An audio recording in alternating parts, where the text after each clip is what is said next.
Brakata Yahushai, Brakata Yahweh, Brakata Yahushai, Brakata Yahweh, Brakata Yahushai, Call Allah Yahweh, Bahashim, Yahushai, Bahashim, Rakah Hakwadash, double honors unto my apostles and elders of Great Millstone, who have taught me this truth, who rule well and teach well with much diligence. Peace, love, and salutation to the hopeful elect kings and priests who are out there laboring and bringing out this word in all sincerity and in all truth. Brother, I'm a one from the Great Millstone branch, Los Angeles, Southern California camp, back here with another lesson through the spirit and power of Yahweh Bashim Yahushai. Lord willing, this is an edifying lesson here tonight. Got another lesson here. Give me 1 second. Put this damn dog in the goddamn cage before you interrupt me again. Got another lesson here tonight. Here at 8:06 p.m. New month, new first day of the month just came in. The Sabbath just ended. All right. First day of the week, according to the Hebrews, the Hebrew Israelites, yes, us, yes, the new month, okay, has started according to the new moon. All right, because that's how you keep it. But according to Esau, today is April 28th at night, 2025. You know, another day closer to Esau's downfall and the uprising of our kingdom, which consists of the so-called Negro Latinos and Native Americans. Lord willing, this is an edifying lesson tonight. Just quick, straight and to the point. Trump calls Christopher Columbus a good man and to bring back the holiday. Trump calls Christopher Columbus a good man and to bring back the holiday. I just got a few scriptures lined up. Got a reel here, and to be honest, I had put this these links and these scriptures together, and I can't even remember what the link was, because I had ordered it yesterday. I mean, not yesterday, earlier today, and had to do, you know, my certain classes, you know, shit like that, whatever things here on this Monday. I had time to prepare a lesson, but why does this shit have me? Bear with me, Aki. I didn't even know this shit would be, but yeah, Salakia for that. It had me re-download the damn app. But it says Donald Trump says he's bringing Columbus back. Claims Democrats try to destroy his reputation. Look at this shit, man. Donald Trump says he's bringing Columbus Day back. Claims Democrats try to destroy his reputation. I'm bringing Columbus Day back from the ashes. The Democrats did everything possible. This dude Trump is a comedian, man. The Democrats did everything possible to destroy Christopher Columbus, his reputation, and all of the Italians that love him so much. They tore down his statues and put up nothing but woke, or even worse, nothing at all. Well, you'll be happy to know Christopher is going to make a major comeback. I'm hereby reinstated Columbus Day under the same rules, dates, and locations as it has had for all the many decades before. And if you go back to the previous years, what was all these college students, what was everybody doing? They were pulling all these statues down, man. They were spray painting them, throwing paint on them, wrecking cars into them, you know, destroying them, just totally destroying them, setting them on, you know, burning them, you know, trying to melt it, you know, dragging it down the street by a car, you know. It's because it's a representation of blood. Christopher Columbus was the devil. And you got the devil, Donald Trump, talking about we need to bring back Columbus Day back from the ashes. No, it's going to stay that. And America's going to go up in ashes. This is a proud devil right here. Okay? If you can't see that this is a proud statement, you are the world. Okay? You are the world. Okay? Because Christopher Columbus was not a man of the Lord. Okay? He was a Spaniard, a small hatter, right? He was a small hatter controlled by these elite bankers to come over here, which brought Hebrew interpreters with him. Okay, he didn't just come over here, you know, sell over here off his own understanding. No, he brought the tribes over here with him, and that's a whole nother story. And hey, Christopher Columbus even his voyage alone, right? Because he didn't even, because another thing too, Christopher Columbus, he didn't even get to America, man. He got to the island of Hispaniola, okay, where the two tribes, Levi and Simeon and Levi dwell. He didn't even make it to America. You had a man by the name of Amerigo Vespucci. That's why they named it after his name, Amargo, which means bitter. You know, that's what America's named after, Amerigo Vespucci. Okay, named after another Spanish so-called small hatter. Okay, but this was the devil, man. Okay, Christopher Columbus, right? And we ain't gotta really read nothing about this because he's not important no more. But he is important when it comes to voyages and things that lead up concerning prophecy. Okay, because he's just uh, a major point in history because there were many that came with Christopher Columbus. It just wasn't him by himself, man. He had a voyage of other men with him. Okay, of other bands of men with him. He didn't just come over here by himself. He had Hebrew interpreters that spoke Hebrew. All right, because the tribes knew how to get over here to the Americas because they were already over here. How can you discover a place that was already discovered? You know, that's impossible. You already had the tribes here set up. According to 2nd Ezra to 13th chapter, they were going to keep their laws in the land where they were neither mankind dwelt, because America was known as a resource center, as a resource type of land. As in the Hebrew, it's called a Achar Arataza. Okay, I believe that's Achar Arataza, right? New land. Okay. Where's this at? Second address. Not second address. Sirach. I don't know why I'm looking up second. I was getting it confused.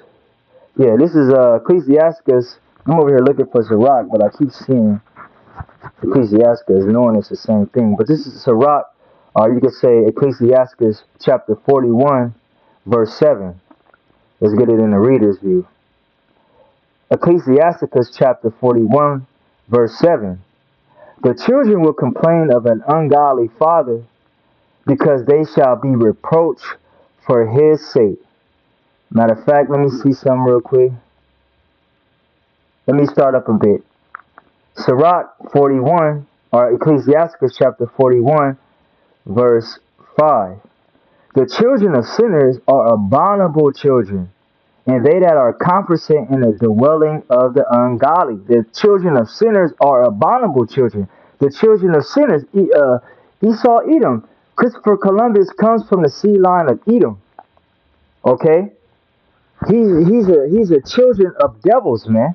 He's a seed of the devil, and all the rest that comes with him, because he didn't put down his sword, all right, for 1 minute, okay, without slaying, spilling blood over here, okay, in the parts of the island on Santo Domingo, in the island of Hispaniola, okay, because that land is split in half right now, okay, but he did abominable works, okay. He was lynching, he was hanging, he was killing, he was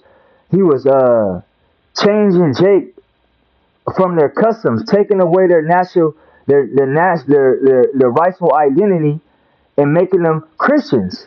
Okay, these were the Christians.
Middle Passage. They've shown us every plantation on it. You know what plantation they've never shown us, Abby? And I'm writing an album called The Middle Passage. They've shown us every plantation with cotton on it. You know what plantation they've never shown us, Abby? The most prominent ones. The ones that were most profitable. The breeding plantations. Why don't you want to show us those? You know why? Because after the research that I did for this album, you realize that the moment that a girl menstruated, she was put in a stable where a horse would be and forcibly mated, forcibly raped by a male of the slave master's choice. And when she had children, they weren't called children, they were called a litter of pups. The punishment for raping or killing a person in medieval Spain is gelding. Gelding is when you take hot pincers and you take a man's balls and dick off root and stem. Killing a person, law of the Bible, right? Medieval Spain, super religious. You killed a man, he should be killed.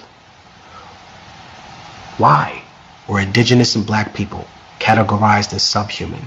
So under the law, you would not be punished for the things that you did to us. That's why. You used to be proud, right? Used to be proud, white America, of rape and murder. Used to be proud of colonization. Used to, wow, that made us tough. And then you got ashamed of it. And that's what you're dealing with. That's what America's dealing with, a schizophrenic crisis. There's a British manual, right, that was taken out of the British Museum because within the manual, it talked about how rape was a weapon of war that should be used against the indigenous population. You're ashamed of that now.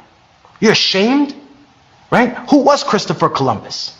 His image has been so whitewashed, but he was trafficking little girls on an island. Who does that sound like, huh? All you right-wing defenders of Christopher Columbus and his legacy, he was trafficking 9-year-old indigenous girls on an island. Who does that remind you of, you intellectual coward? Just because liberals are dog shit doesn't mean that you shake hands with the devil.